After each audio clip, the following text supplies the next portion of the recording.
The road to Emmaus. Now on the day of resurrection, two of them were going to a village called Emmaus, about 7 miles from Jerusalem, and talking with each other about all these things that had happened. While they were talking and discussing, Jesus himself came near and went with them, but their eyes were kept from recognizing him. And he said to them, "What are you discussing with each other while you walk along?" They stood still, looking sad. Then one of them, whose name was Cleopas, answered him, "Are you the only stranger in Jerusalem who does not know that these things that have taken place there in these days?" He asked them, "What things?"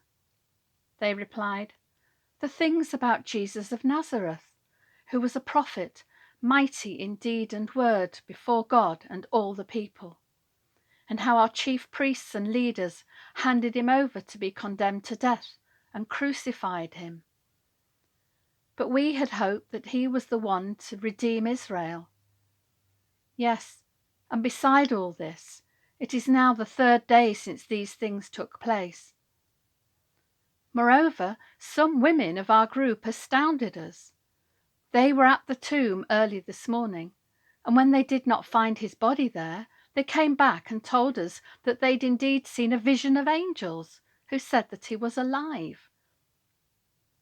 Some of those who were with us went to the tomb and found it just as the women had said, but they did not see him." Then he said to them, "Oh, how foolish you are, and how slow of heart to believe all that the prophets have declared. Was it not necessary that the Messiah should suffer these things and then enter into his glory?" Then, beginning with Moses and all the prophets, he interpreted to them the things about himself in all the scriptures.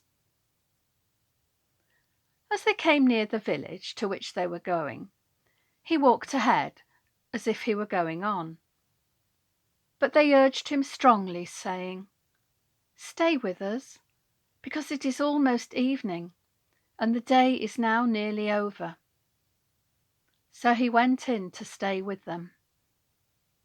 When he was at the table with them, he took bread, blessed and broke it, and gave it to them. Then their eyes were opened, and they recognized him, and he vanished from their sight.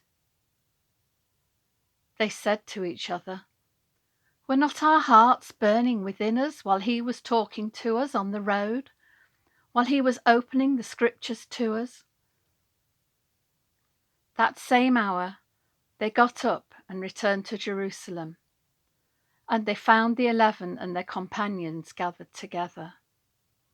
They were saying, "The Lord has risen indeed, and he has appeared to Simon." Then they told what had happened on the road, and how he had been made known to them in the breaking of the bread.